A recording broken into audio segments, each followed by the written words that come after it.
കൊല്ലം ഓയൂരിൽ അനധികൃത പണപ്പിരിവ് നടത്തിയ 2 പേർ അറസ്റ്റിൽ. പള്ളിക്കൽ സ്വദേശി അല്ലമീൻ, നിലമേൽ സ്വദേശി മൻഷാദ് എന്നിവരാണ് പിടിയിലായത്. ശുചിത്വ മിഷന്റെ ബക്കറ്റ് സ്ഥാപിക്കാനെന്ന പേരിലായിരുന്നു പണപ്പിരിവ്.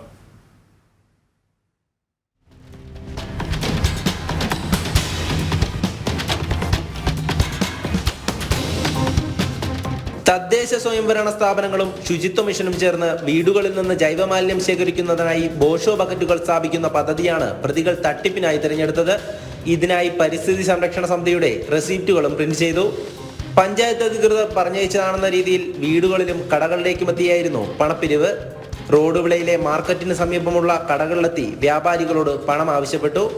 ആദ്യം പൈസ നൽകിയവർ ഇവരുടെ പെരുമാറ്റത്തിൽ സംശയം തോന്നിയതിനാൽ പഞ്ചായത്ത് പ്രസിഡന്റിനെ നേരിട്ട് ബന്ധപ്പെട്ടു. തുടർന്നാണ് പ്രതികൾ കുടുങ്ങുന്നത്. നാട്ടുകാർ ചേർന്ന് ഇരുവരെയും പൂയപ്പള്ളി പോലീസിൽ ഏൽപ്പിക്കുകയായിരുന്നു. ഇവരിൽ നിന്നും തട്ടിപ്പിനുപയോഗിച്ച റെസിപ്റ്റുകളും പോലീസ് കണ്ടെത്തി. പൂയപ്പള്ളി സ്റ്റേഷൻ പരിധിയിലുള്ള ഓയൂർ എന്ന സ്ഥലത്ത് ഇന്നലെ വൈകിട്ട് 7:30 റോഡ് വിള മാർക്കറ്റിൽ 2 പേര് മാർക്കറ്റിൽ വന്നിട്ട് അവിടെ പഞ്ചായത്തിൻ്റെ ആൾക്കാരാണെന്ന് പറഞ്ഞ് മാലിന്യം നീക്കം ചെയ്യുന്നുള്ള ബിൻ ബോക്സ് സ്ഥാപിക്കുന്നതിന് വേണ്ടിയാണ്. അപ്പോൾ പഞ്ചായത്തിൽ നിന്ന് വരികയാണ്. 1500 രൂപ ഒരു ബോക്സിനാവും. അപ്പോൾ ഒരു റിഡക്ഷൻ റേറ്റിൽ പഞ്ചായത്തിൽ നിന്ന് 750 രൂപയ്ക്ക് ചെയ്ത് കൊടുക്കുന്ന പേരിൽ 2 പേര് വന്നിട്ട് അവിടെ മത്സ്യക്കച്ചവടത്തിലുണ്ടായിരുന്ന 2 തൊഴിലാളികളിൽ നിന്ന് സ്റ്റാൾ നടത്തിയിരുന്ന 2 തൊഴിലാളികളിൽ നിന്ന് 750 രൂപ വീതം 2 പേരെ നിന്ന് മേടിച്ചു. അപ്പോൾ അവർക്ക് അവിടെയുള്ള കച്ചവടക്കാർക്ക് സംശയം തോന്നിയിട്ട് അവർ പഞ്ചായത്ത് പ്രസിഡന്റിനെ കോൺടാക്ട് ചെയ്തപ്പോൾ പഞ്ചായത്ത് പ്രസിഡന്റ് പറഞ്ഞാൽ ഇതിൻ്റെ സംഭവമില്ല, അങ്ങനെയാണ് നമ്മുടെ പോലീസിനെ അറിയിക്കുന്നത്. അപ്പം പോലീസ് സ്ഥലത്ത് ഇവരെ കൊണ്ടുവന്ന് അവരെ വെരിഫൈ ചെയ്തപ്പോൾ ഇവരെ കയ്യിൽ ദേശീയ പരിസ്ഥിതി സംരക്ഷണ സമിതി എന്ന് പറയുന്ന നോട്ടീസ് ഉണ്ട്. അപ്പോൾ അതിന് നോട്ടീസ് ഉണ്ട്, അതിൻ്റെ റെസിപ്റ്റും ഉണ്ട്. ഈ റെസിപ്റ്റ് ഉപയോഗിച്ചാണ് ഇവരെ പിരിച്ചുകൊണ്ടിരിക്കുന്നത്. അപ്പം നേരത്തെ പിരിവ് ഇവിടെ വന്ന് നടത്തിയിട്ടുള്ള ഇവിടെ ആദ്യമായിട്ടാണ് വരുന്നത്. ഇവിടെ വന്ന് ഈ 2 പേരിൽ നിന്നാണ് ഇവർ ഈ പൈസ മേടിച്ചത്.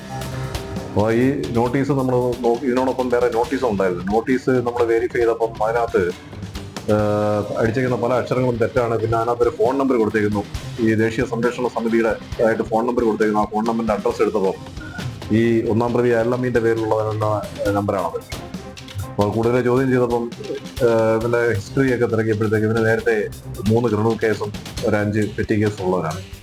അപ്പോൾ സ്ഥിരമായിട്ട് ഇങ്ങനെ ചീറ്റിംഗ് നടത്തി അന്വേഷിച്ചതും സ്ഥിരമായിട്ട് ഇങ്ങനെ ചീറ്റിംഗ് നടത്തി പൈസ കണ്ടെത്തുന്ന ആളാണ്. അപ്പോൾ അങ്ങനെ ഇവൻ്റെ കൂടെ വന്ന സഹായി ഈ അല്ലമീൻ എന്ന് പറയുന്ന പള്ളിക്കുള്ളതാണ്. കൂടെ വന്ന ഒരു നിംഷാദ്, അയാൾ കിളിമാനൂർ സ്വദേശിയാണ്. 2 പേരെ നമ്മൾ കേസെടുത്ത് ഇപ്പം അറസ്റ്റ് ചെയ്തിരിക്കുന്നത് കസ്റ്റഡിയിലുണ്ട്. ഇവരെ ഉടനെ കോടതിയിൽ ഹാജരാക്കി റിമാൻഡ് ചെയ്യുന്നതാണ്. പോലീസിന്റെ വിശദമായ ചോദ്യം ചെയ്യലിൽ അല്ലമീൻ നിരവധി ക്രിമിനൽ കേസുകളിലെ പ്രതിയാണെന്ന് തിരിച്ചറിഞ്ഞു. വൈദ്യപരിശോധനയ്ക്ക് ശേഷം പ്രതികളെ കോടതിയിൽ ഹാജരാക്കി. ജനം, കൊല്ലം.